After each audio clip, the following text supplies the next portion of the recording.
So good morning and good evening.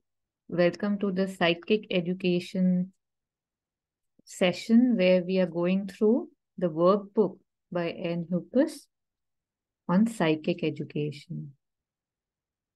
So I am hoping that we are a bit more centered with the Astoma chant that was playing. And to begin, we'll invoke Sri Aurobindo and Mother's presence and grace to help us make these words us, like so that it becomes a practical thing and not just something we hear or listen or read. So beginning with this small prayer from the mother for the students, she had created this prayer. And she says that, Lord, we pray to thee, may we understand better why we are here. May we do better what we have to do here. May we be what we ought to become here, so that thy will may be fulfilled harmoniously. The mother.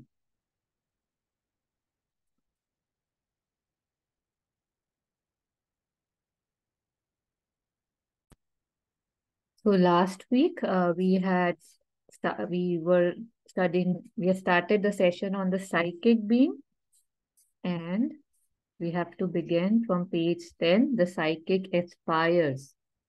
So as usual, we'll read, and whenever there's any need to pause or if there's any question, you can just unmute and share, and we'll stop there. So if anybody is willing, they can read at least these 2 paragraphs, and then we'll see if we have to stop or continue. Thank you.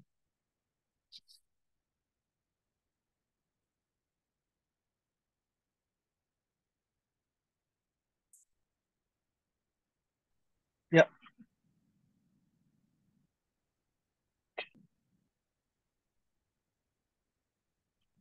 Okay. Psychic education. The psychic aspires to feel the presence and power of the divine within the heart. It really wills that your whole being becomes one with the divine.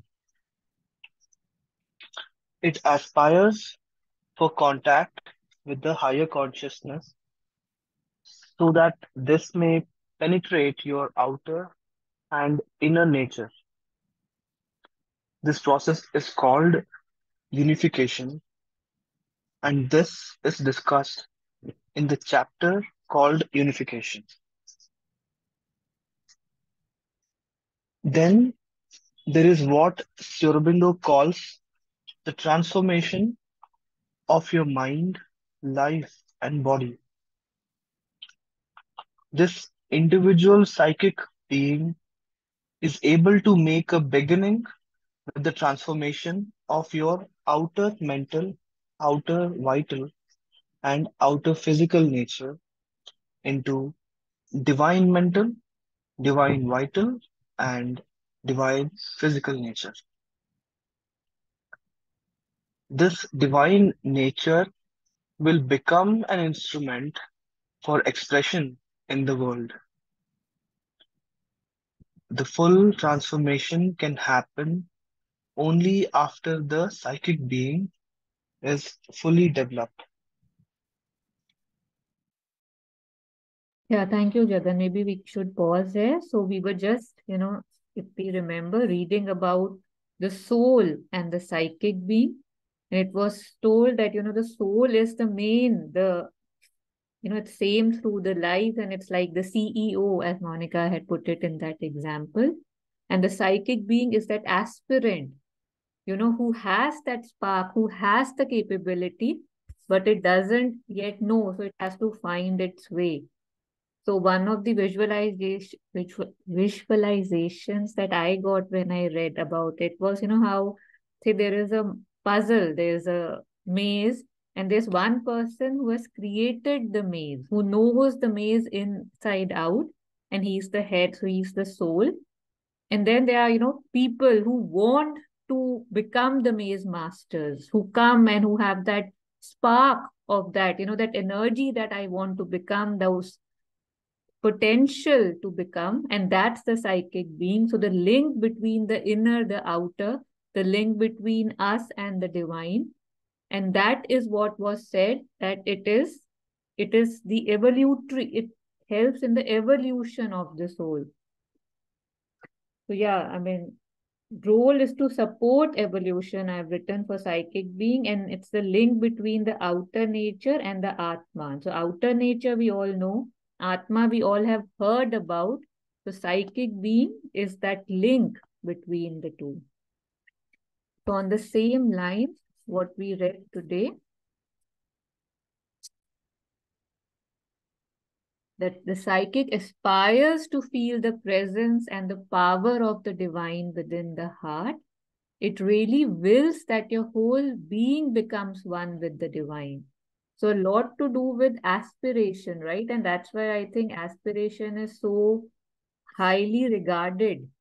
That it's, if you can do nothing, pray, aspire. So it aspires for contact with the higher consciousness so that this may penetrate your outer and inner nature. This process is called unification. What is unification? Very beautiful that this, so that, it's like becoming one.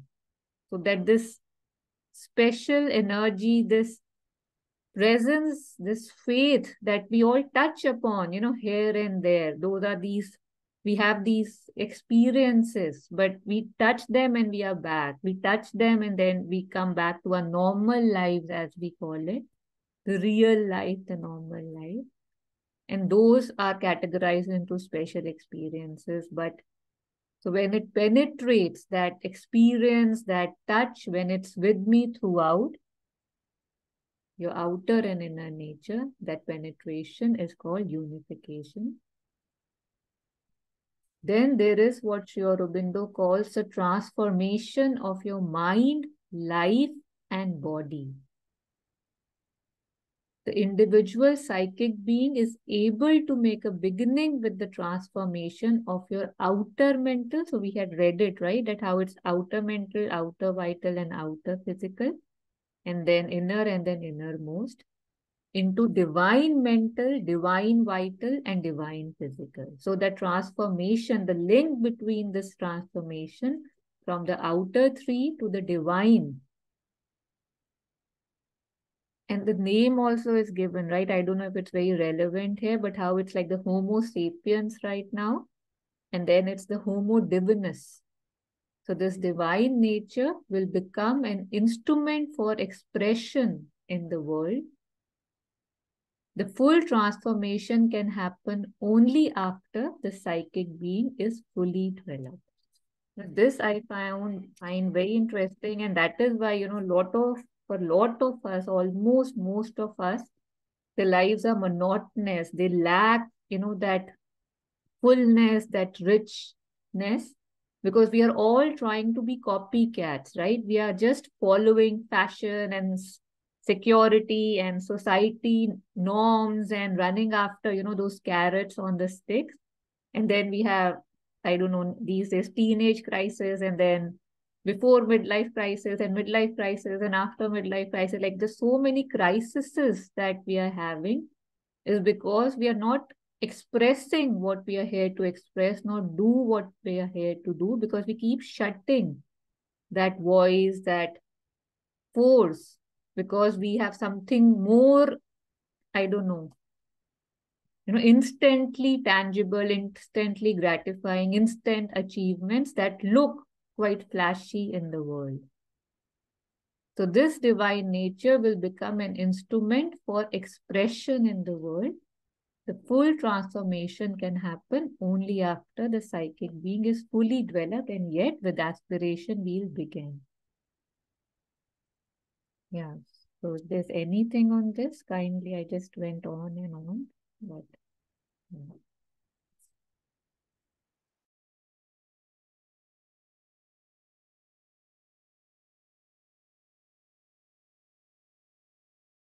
So if there's nothing, we can move further. So now we will read the passage on the psychic influence. So if there's anybody who would want to read it, otherwise Sagan can please continue. Yeah, Ritu, you want to read? Yeah. The psychic influence. When the psychic is in the foreground, you will always act from your highest truth, the divine truth. This will not make you unconcerned about the miseries of human life, but you will not be affected by them. So, if you feel that life is often painful and hurtful because of the surface ignorance, there is a noble way to come to terms with this, to go in search of your psychic being. If you yearn to become more perfect in all your actions, if you want to grow in divine consciousness, the mind and the vital will not take you far. It is a psychic influence that creates perfection. There is still more. If there is an urge in you to help in establishing a divine life on earth, the new world of which the Mother speaks, then the best and most effective way to help is to start living within, to aspire to find your psychic and to aspire for its development so that it becomes a full being. Remember, the innermost center, the soul, remains the same throughout all your lives. But the psychic being grows around this form, a small presence to a real being over many lives. A fully developed psychic being is a conscious instrument of the divine will, says the Mother. It is in direct touch with the divine truth. Naturally, this is needed to live a divine life on earth. For parents and teachers, there is another important reason to go in search of the soul. Very young children often have a natural contact with their soul. If you want to help growing children remain in contact with their psychic being or to find it back when they have lost it, it will be of great help if you have gone through this process consciously yourself. This conscious experience will enable you to be a true helper and guide only if you have had contact with your psychic consciousness. Only if you had contact with your psychic consciousness can you be sensitive to it in others. Psychic education and psychic parenting have to start with yourself. Yes, thank you.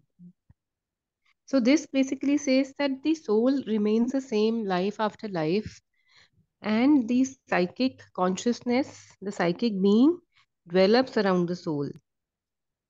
Yeah, So, if let's say we leave this body and our soul goes in the new body, then whatever psychic consciousness we've developed in one lifetime, it grows further, or then again it starts from scratch. you tell me, what do you think?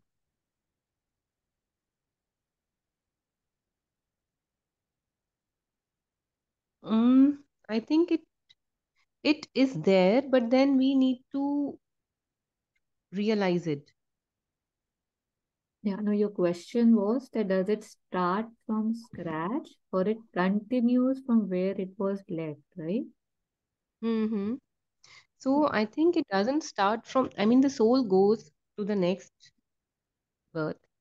And then the psychic being also goes, but then probably we don't see it because, when, I mean, as a kid, it is there. So that means, I mean, the kids seem to be more developed, seem to have a more developed psychic being. But then as we grow up, we kind of shut it down or something. And then with awareness, we awaken it again or develop it again.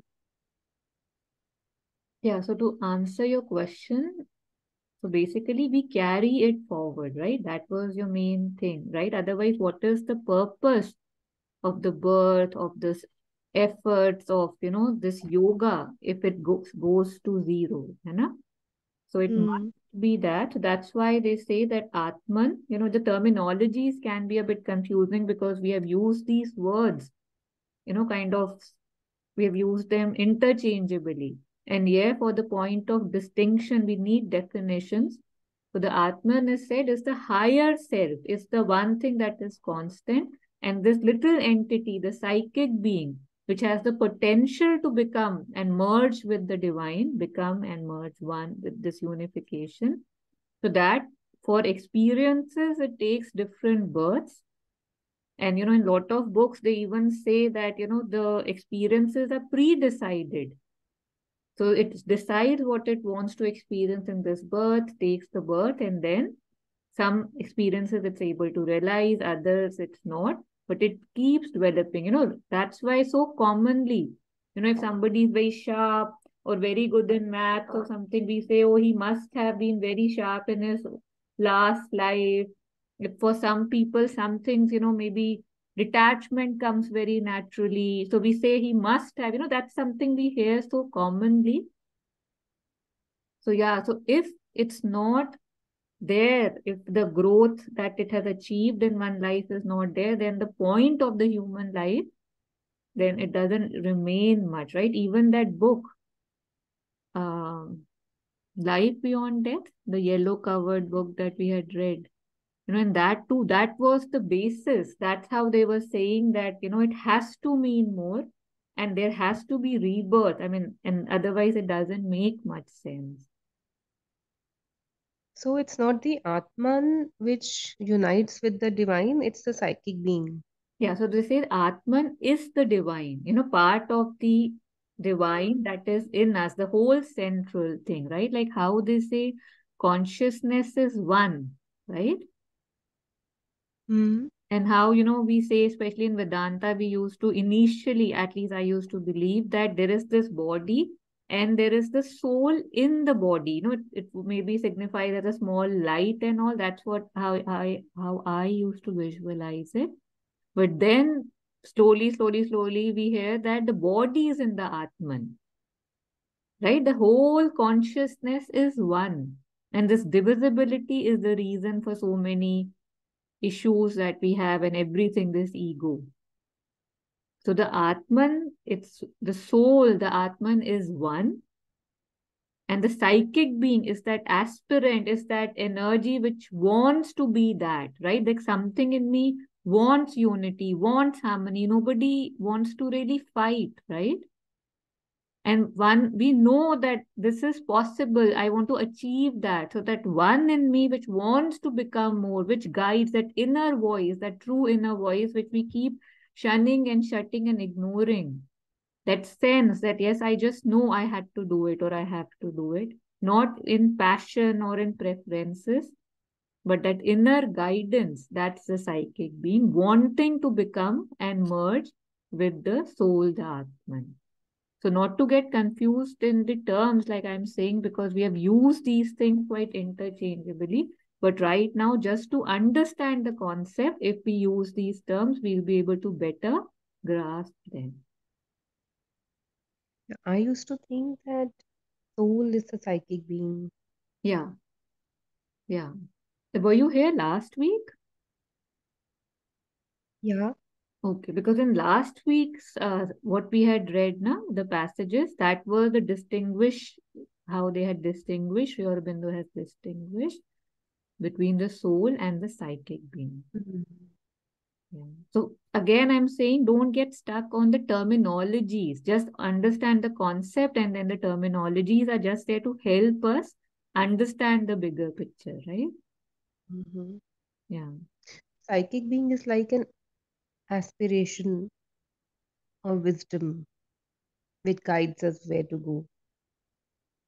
See, what when I had read what we had read last time, I had just taken small points for myself. I can read those out for you. So it says that the central being, the innermost being. If you remember, we had read the outer being, inner Yeah. being, and innermost being. है ना? So जो innermost, the central being है, it has two parts. One is the self slash the Atman. Okay, that is same through lives, and for it we have to basically connect above the head, and we connect with the Atman and the soul. You were right. Again, the terminologies are a bit confusing. The soul or the psychic being are one. The Atman is different. So usually we use Atma and soul interchangeably. है ना? We say Atma is Hindi, soul is maybe English. But here in integral yoga, it's the Atma and then there's the soul. And soul and psychic being, they call as one. So under the soul, it says eternal soul with evolving psychic. For it, connect to it, we have to reach behind the heart, like it's behind the heart in the center of the chest. Uniqueness, there is a uniqueness in the psychic being. Psychic being expresses itself through inner and outer nature. Qualities may be perfected, soul remains the same. Psychic being is the soul, the divine center, portion in you that comes down again and again in the body. And it is the spark of divine consciousness. Its role is to support evolution, and it's the link between the outer nature and the Atman. Yeah, so you can again read the last passage. We have to read it again and again for it to kind of, right, like get inside us, and so that we can fully get it, because we have been using these terms differently.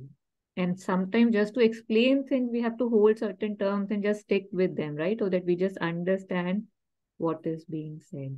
And but if anybody else, of course, has any things to say on it, any light to shed, how we remember it or concentrate on this, please unmute and share with everybody. That would be great.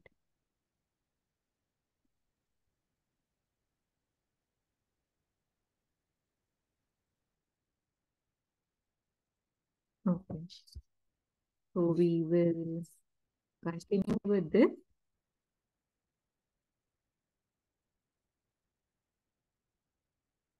So usually it is said that the psychic is in the background. So here it is being said that when the psychic is in the foreground, you will always act from your highest truth, the divine truth. This will not make you unconcerned about the miseries of human life. You will not become disconnected, but you will not be affected by them. So if you feel that life is often painful and hurtful because of the surface ignorance, there is a noble way to come to terms with this, to go in search of your psychic being. I just really, I like it. And I think said it last time too, that for a lot of questions and people who really want to know and want to move beyond and transcend, that's the answer that mother gives, right? That, okay, mother, I'm confused, connect with your psychic being. Mother, I am hurt, connect with your psychic being. Mother, I want to progress, connect with your psychic being. Like that is the light. That is my personal light given to me, which will show me where exactly one needs to go. And once one is fully connected with the psychic being, all the confusions, the surface ignorances will just not be there anymore. So that's a very big reason to go within and try to connect. So that if we are, fed up, if we are disgusted, if we are tired of these confusions, these pains, these hurts, so rather than just doing what we always do, right, crying about it or complaining about it or feeling helpless and small, once I'm done with all that, drama that I'm used to doing, if I'm done, then I can actually, pause and say, okay, let me find this, the way out. And this is the way out, going within in search of my psychic being and connecting with that.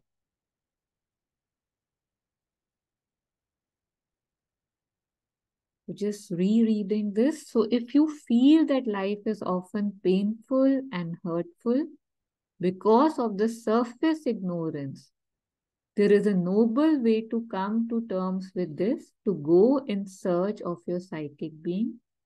If you yearn to become more perfect in all your actions, If you want to grow in divine consciousness, the mind and the vital will not take you far. Why will they not take us far? Because they are limited, right? They cannot go that far. That's not their path. That's not where they reach. It is the psychic influence that creates perfection. And that's why it's said, right, that right now it's the mental race, but the reason has its limit. And that's why the next is the supra-mental above the mental. So at any point, feel free to please unmute and share, reflect, or pause. So there is still more. If there is an urge in you to help in establishing a divine life on earth, the new world of which the mother speaks, then the best and the most effective way to help is to start living within. Usually, mostly whenever I think about doing something or helping, my idea is always outside, right? But again, how we say, right? You become one drop of poison less. Like I become one drop of poison less.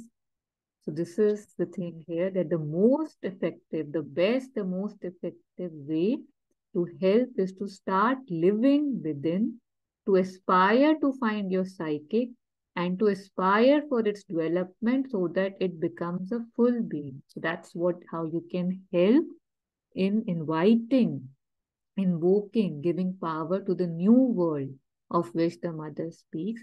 And if you are interested in knowing more about this, the sunlit path, the first three passages, I think, of this three, I think, of sunlit path have talk about this new world where the mother is inviting us to come and, be part of this new world.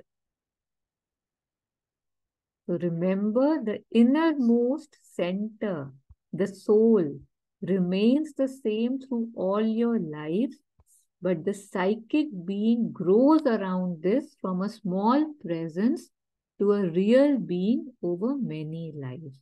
So Ritu, this is exactly what you had said, right? Like this part, that the inner soul remains the same through all your lives, but the psychic being grows around this from a small presence to a real being over many lives. And again, it depends on us, right? How many lives it takes and how badly we want it.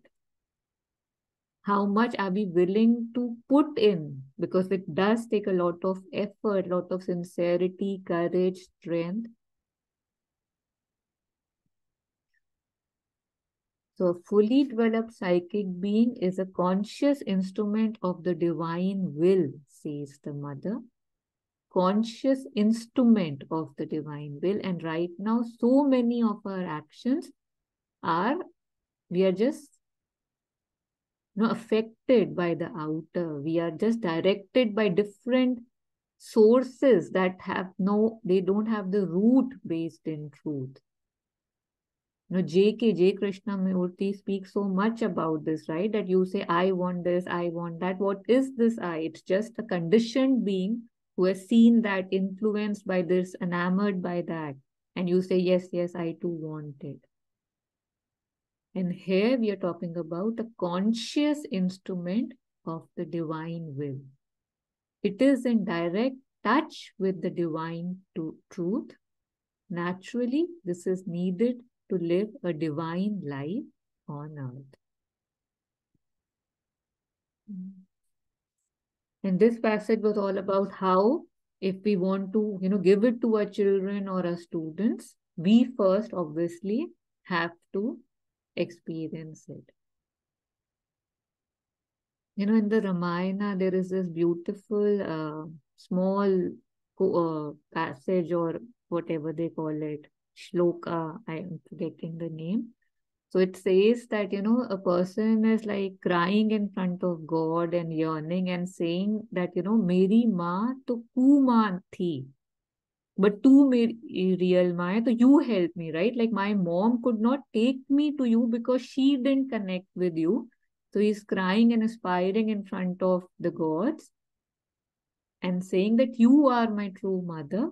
You make me yours. You tell me how to be one with you.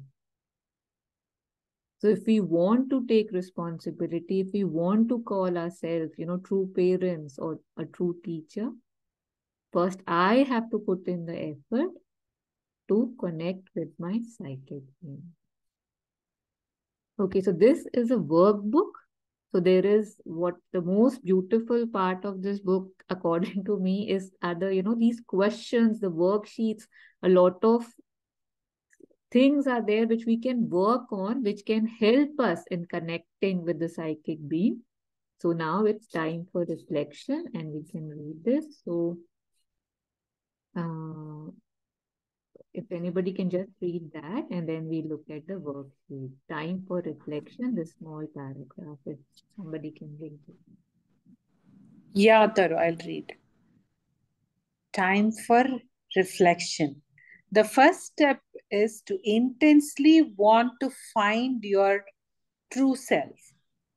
To come to know your true self asks for effort and perseverance on your part.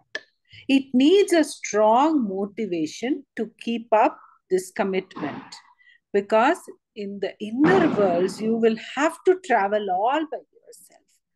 Before starting, it may be good to ask yourself if you are ready to make daily an effort to set time apart for this self discovery and self preparation so that the psychic presence can become stronger in you. If the answer is yes, the rest of the book is there to support you in this process.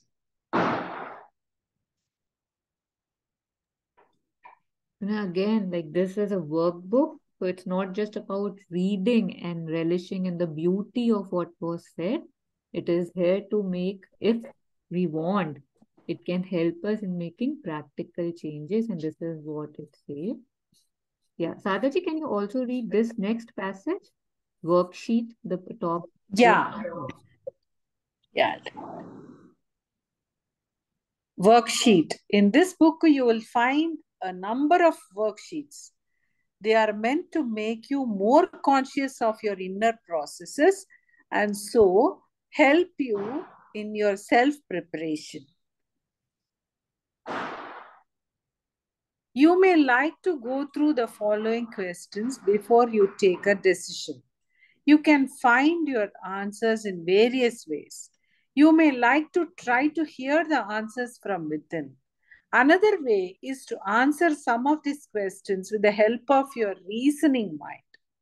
A third way is to ignore these questions and just to sit quietly with yourself in a place where you feel safe and comfortable and see what comes up from within when you ask yourself, am I ready to devote myself to a new adventure of self-discovery? Yeah. So we'll just stop there for a minute. Yeah. So again, lots of worksheets, and what I really liked was how flexible the approach is, right? It's not like do it this way or do it that way.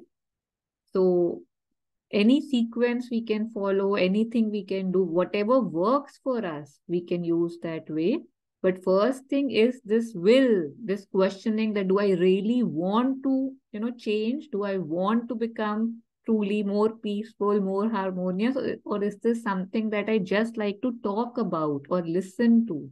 Because a lot of time we don't admit, but when it comes down to putting in efforts or changing ourselves, we back off. It's almost like that, may I remain myself and may the world around me change. That's where we all begin from. And then we realize that the world will not change unless I change. And when I change, automatically, like magic, the world around me starts changing. The people around me start changing because everything is actually my perception of how everything else is. So again, because this is a workbook, I'm sorry, I'm just repeating this again and again. So we'll reflect here. But for this to take effect, it would be great. We all have the PDF. Some of us might have the book to sit with this, and they'll guide us more on how to do that. So we'll take this further. So let's look at these questions that they're putting in front of us, and maybe we'll pause after each one so that we can begin having that connection with these questions. If something comes to me, very welcome to unmute, share with everybody, or we can just quietly reflect, and then in our own time, in our own silences, when I take out that 15 minutes, 20 minutes of connecting with myself in the beginning, these are some of the things I can think about or work with. So the first one is when, where, or from what do I find maximum guidance in my life?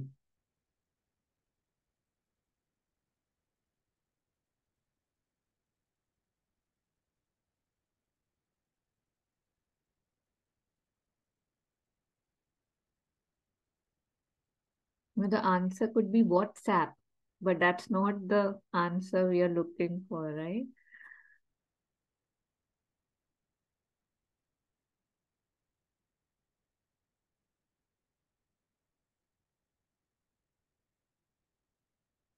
Moving on to the next one. A moment or a situation in my life of great learning was.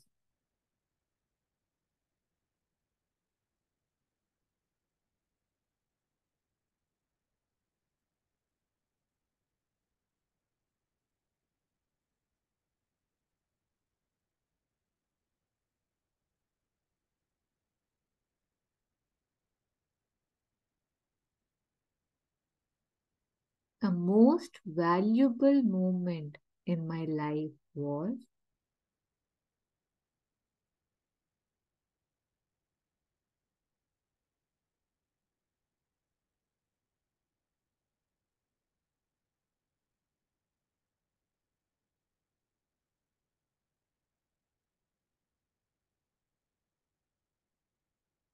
The feeling associated with that moment is.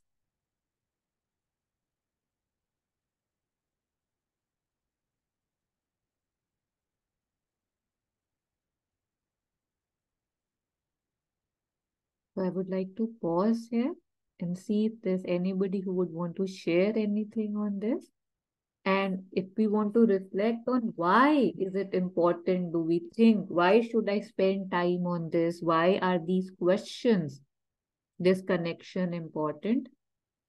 Because we just take things, right? We take things very superficially, but if we'll know why should I do it, maybe I'll do it with more sincerity, diligence, and every day with some discipline.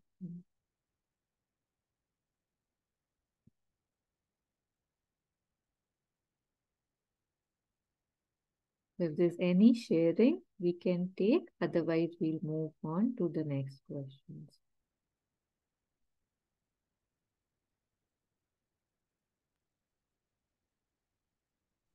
Um, am I audible? Yeah. Okay. So I think very good questions, very valid questions. And when you ask these questions to yourself, and I think I've been doing that for the last few months, it just happened that the life journey just put me in that situation. This was not a very conscious path that I took. Um, so about 10 months back, we moved to Canada.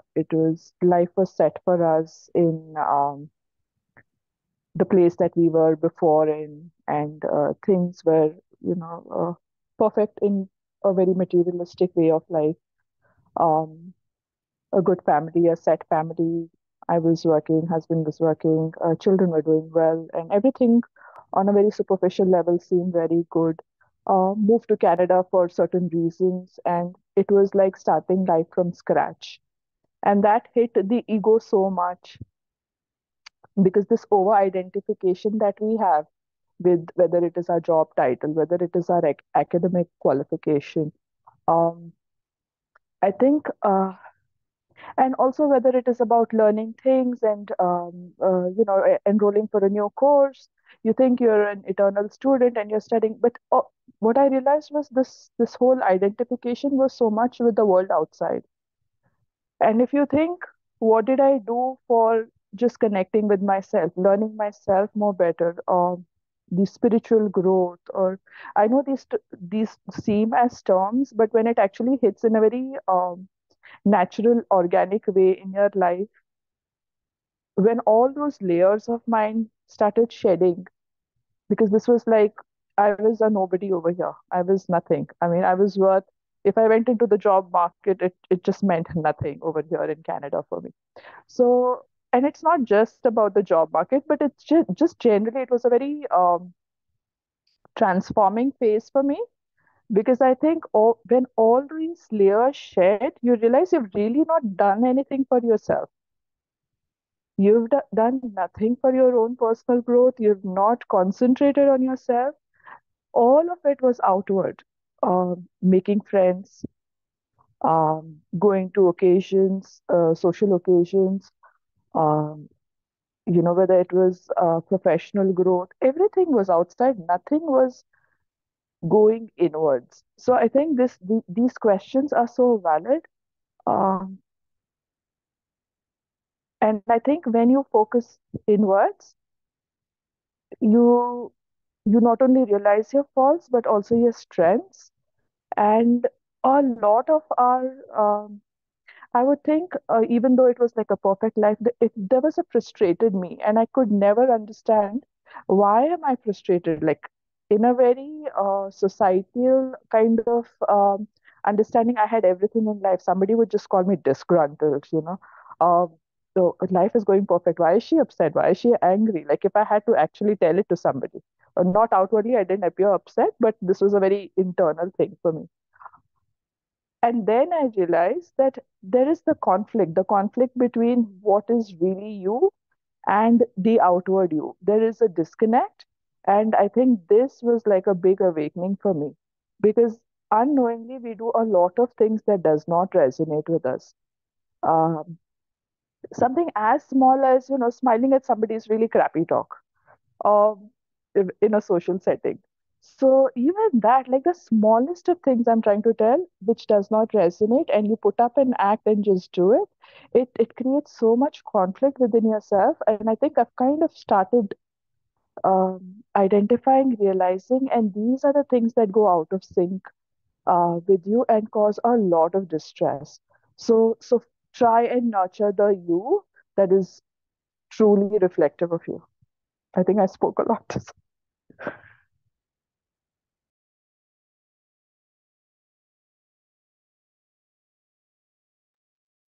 Yeah, thank you, Deepa. We all feel we are somebody, right? Of course, we are with our titles, our names, the bank balances, the education, or the thoughts in our heads that I am so and so.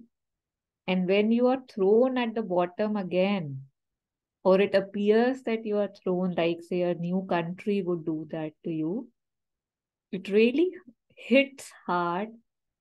And then it becomes beautiful when you see how hard it is hitting. And it's like, oh, I remember when I had moved to Canada, and hopefully a very transitory phase, but like I was in a rush, my child wasn't well, and I had to pick up some medicines and pay for it in a whatever chemist shop, like a mall type of a thing.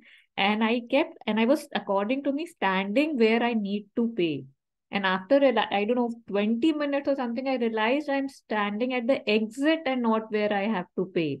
And for that moment, I was like, why, God, why? Kind of that frustration. And it was nothing, right? Like, from next time, I know which side to enter from. It wasn't a big deal, but that degradation that one feels, could I not even figure that out? And yes, beautiful. I couldn't figure that out. So now we can figure that out, right? So this throwing on the ground, or this feeling that one is thrown on the ground, because technically nothing really happened. It was all happening in my head. It's really beautiful because, put it in Hindi and not very politely, अपनी औकात पता चल जाती है, right? You realize where you are, that you've been talking big things about peace and, calmness and acceptance. And here you're standing in a wrong line for 20 minutes, for example, and you are like, why, God, why? So one realizes how much water one is standing on. So it's very beautiful once one is able to, I don't know, see a little from the step back position, or when one is totally burning in that wonder that why did I do this to me, and suddenly comes a smile and says that, oh, see what I am reacting to.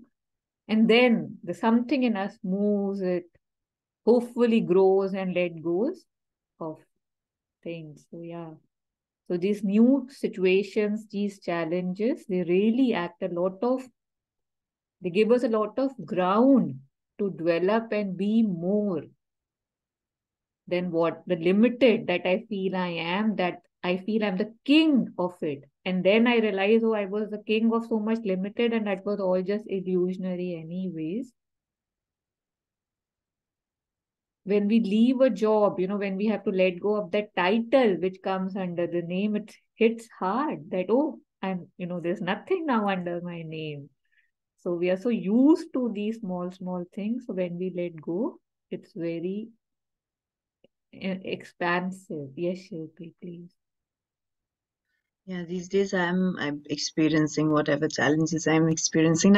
I just hear so I'm understanding what is going on, but at the same time I also so there's a lot of polarity. I see there are two sides to it. That I'm I'm detached, understanding what is going on, but at the same time I'm also, a part of me is also my father is very, very terminally ill, and a lot of other, the plot is thick, but so I see a part of me watching this, and then but that's also a part of me which is which is aching, suffering. And then there's this constant, there's so much polarity, because something in me is very calm, something in me is very emotional, and and I don't know which is the real. Sometimes I feel, is this real? Can I really be standing so calm over here when I see a seizure happening in front of me? And then I would just break down at something else, and I do not know. I do not know which one of it is real, really, and which one of it is more true. I mean, I don't know if I'm able to even explain my question. I just feel split. The knowledge is there. I'm understanding, yet I am experiencing different feelings which do not align with the knowledge that I have or I believe. And at times when I'm centered, I I can still feel the other part which is not centered. So I don't know. Is this a simultaneity of two different? Am I able to say what I'm? Yeah, If I absolutely, yeah. Yeah. So sometimes I think maybe whatever psychic, I don't understand so many layers. I don't even know if but is it important? Is is it is it good for me to just go through that? Because I don't want to distract myself. Sometimes I think it's a distraction when I would want to read something or open a book and not be there. But sometimes I think maybe this is the experience that I have chosen, so I should be there, and I should let it happen to me, and just watch and gather and be there, and it is okay to watch and to let tears roll down. And then there is, of course, knowledge, and I think sometimes I'm escaping to knowledge or to work or to whatever volunteer work, whatever I'm doing, to all these gathering all this, and for what, so yeah. have I Is that a question? Have I said what I have to say? Yeah, I think it's a beautiful state. And we give so much importance to knowing and understanding and feeling the experiences, living the experiences fully. And yet, if we truly think about it, like, how is my past different than a dream that I've had?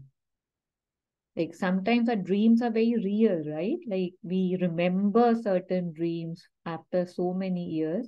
So today, if I have to close my eyes and wonder that what if the dream was real and the real was a dream? Would I be able to accept that? And usually I am able to accept that because they both belong to the same level. It's all gone. And while you were sharing, I was remembering this thing that came to me. Maybe we can read it again. It's always beautiful to read these aphorisms from Sri Aurobindo. So, would you like to read this, Shruti? When we have passed beyond knowings, then we shall have knowledge. Reason was the helper, reason is the bar. When we have passed beyond willings, then we shall have power. Effort was the helper, effort is the bar. When we have passed beyond enjoyings, then we shall have bliss. Desire was the helper, desire is the bar. When we have passed beyond individualizing, then we shall be real persons. Ego was the helper, ego is the bar. When we have passed beyond humanity, then we shall be the man. The animal was the helper, the animal is the bar.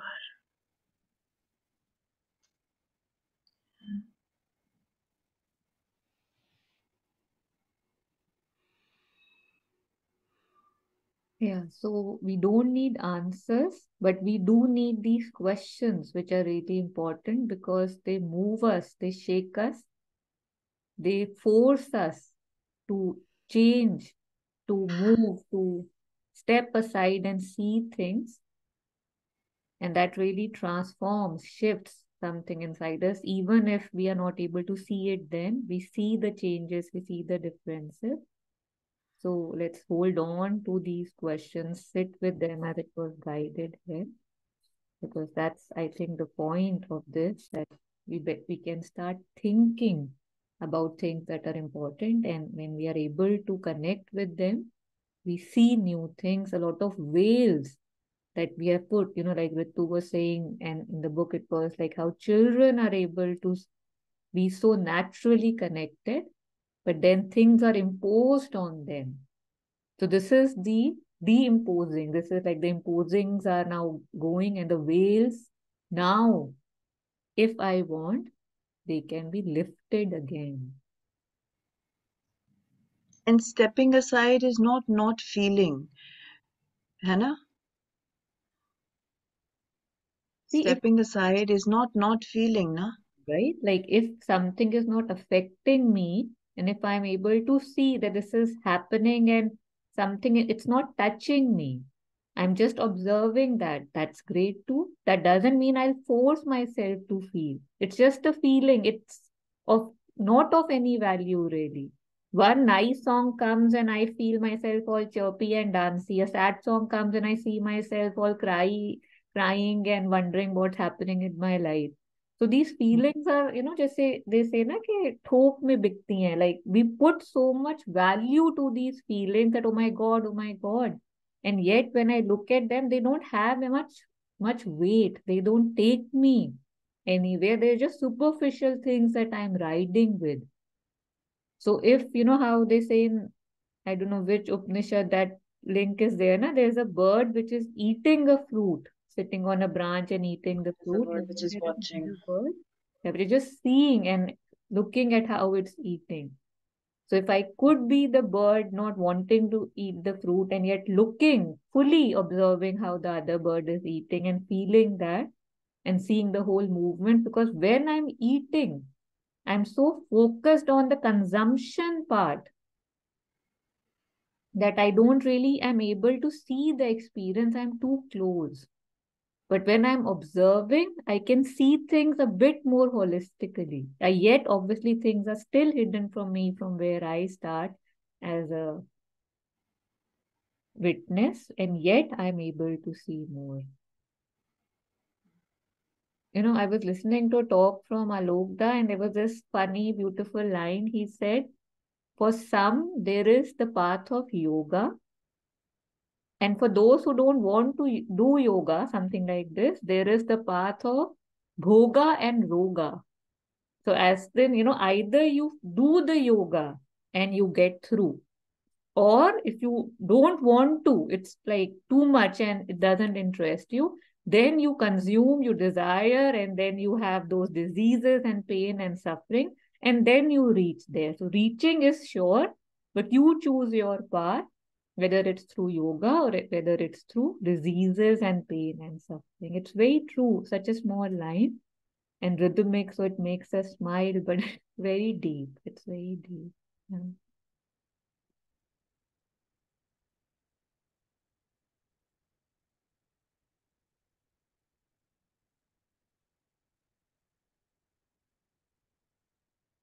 So anybody else, if there's anything, please unmute.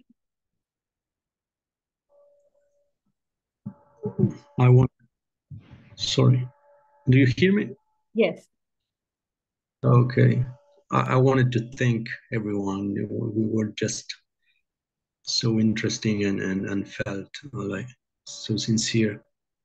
I was remembering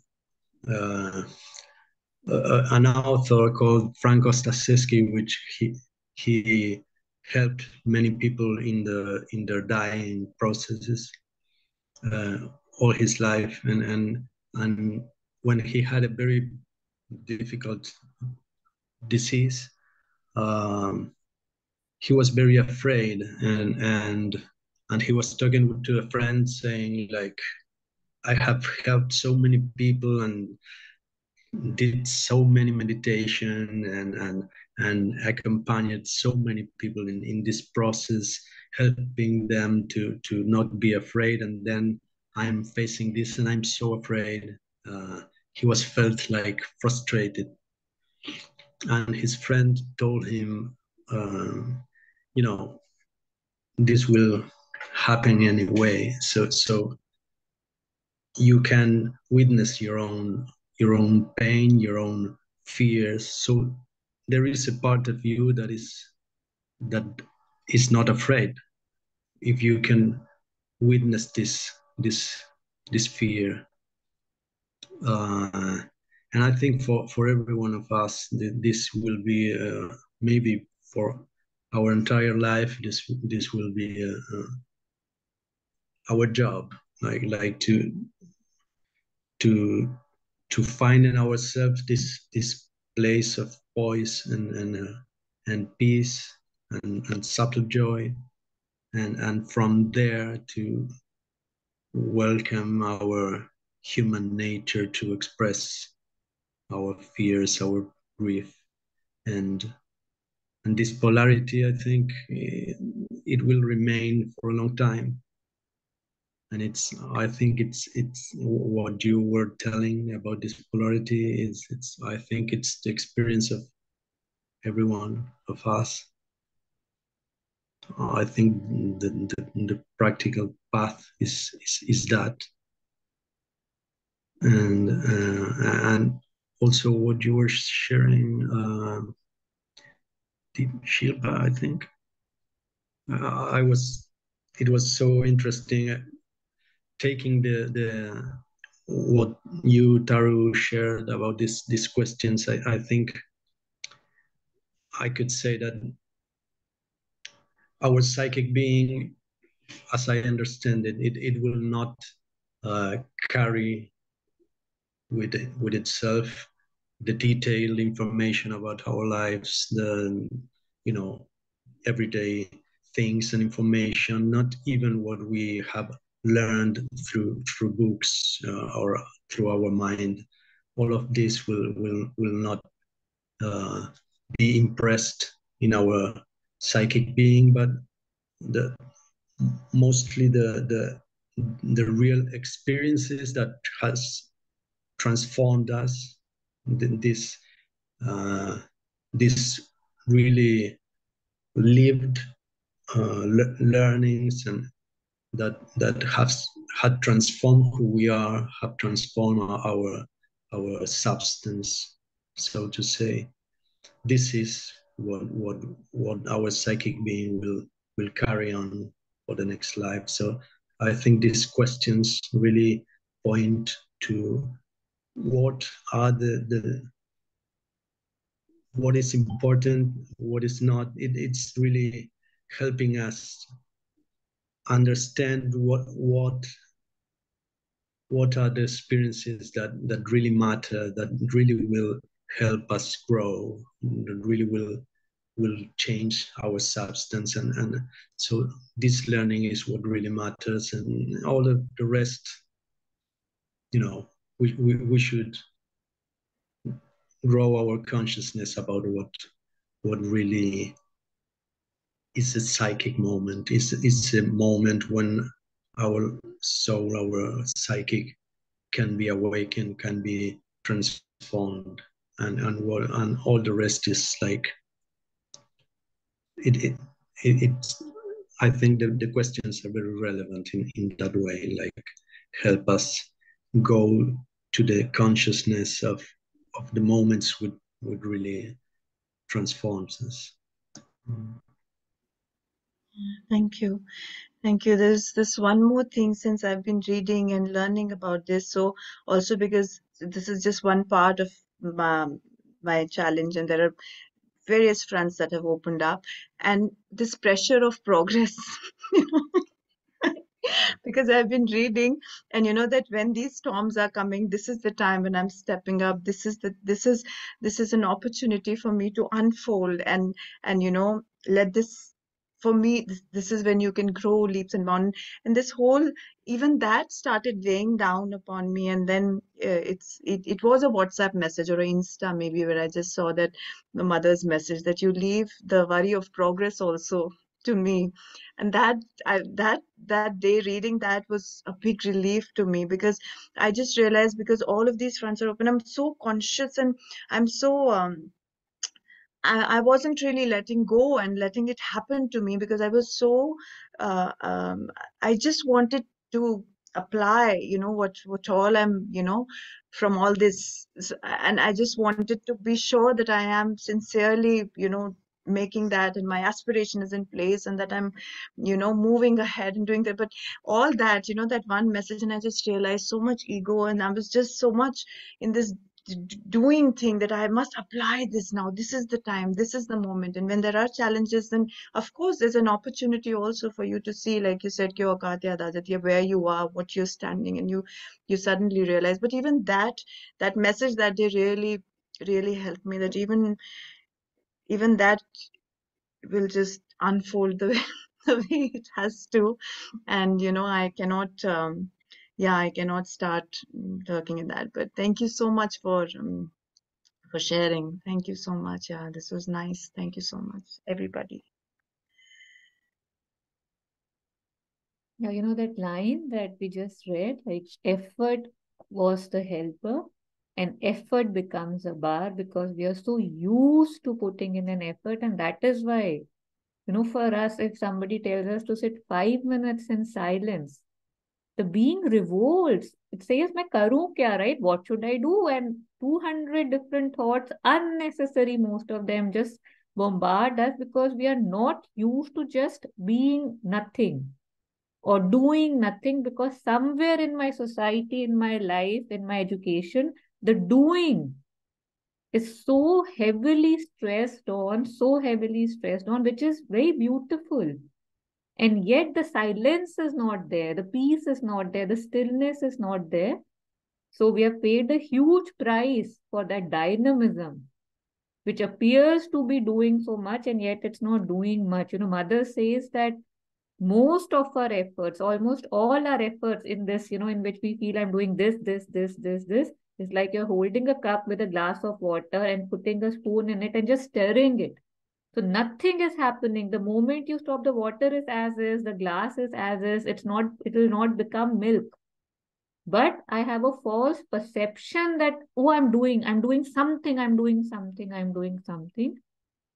And it takes a lot of courage to stop and see that I am, but what is it taking me towards so I can stop? So that's also a very big blessing when we realize that, especially that's why in integral yoga, it's repeated that the mother does the yoga for you, right? So your job is to hand over yourself to her, but that because I'm so used to holding myself and protecting myself and guiding myself and directing myself in my life because I've been told I'm responsible for it. So a simple teaching when it comes to me that, the mother loves me and I love the mother. This is it. No other reading needs to happen. I say, no, this is good, but what more, right? I cannot do easy because I'm so used to doing so much.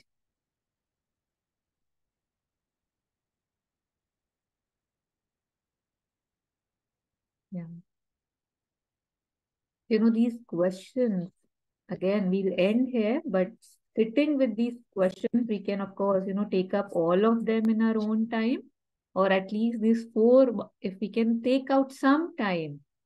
And they say it's always better to do it every day if we want to instill this practice, that taking out 15 minutes every day, 20 minutes every day. If more, of course, it's great, but let's start with 15 at least and sit with them.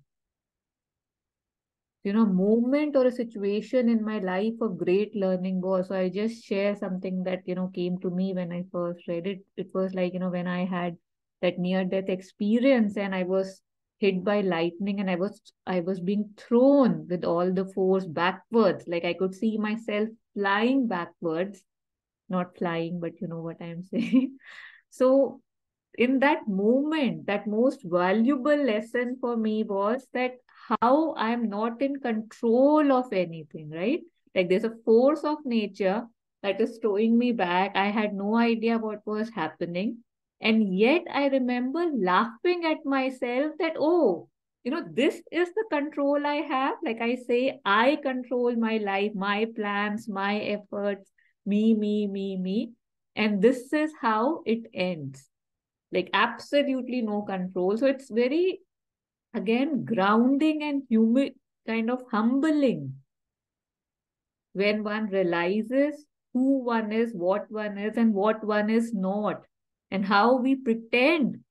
And this is what's, kind of happening today, that we saying that we are the highest race and we are the owners of the planet, what we are doing to it in that regard. So the moment one is able to truly touch that space that I am nothing is a very beautiful moment, but I'm so wanting to be someone always that I miss the beauty of that being no one so much in my everyday. So, yeah. So we'll end here today. Any last comments and we can take them, or we'll end.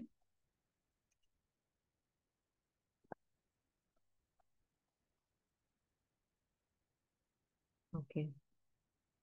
So taking a moment of silence,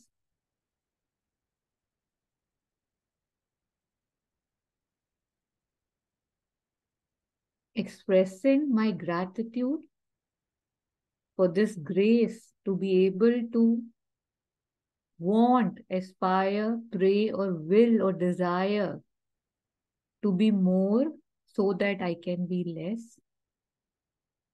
So grateful for the words that show me light, the company that is seeking light, and for making me part of something and a movement or a yoga that has the potential of taking me to the ultimate light. So expressing my gratitude and just finishing with a very small prayer that I had shared in the group.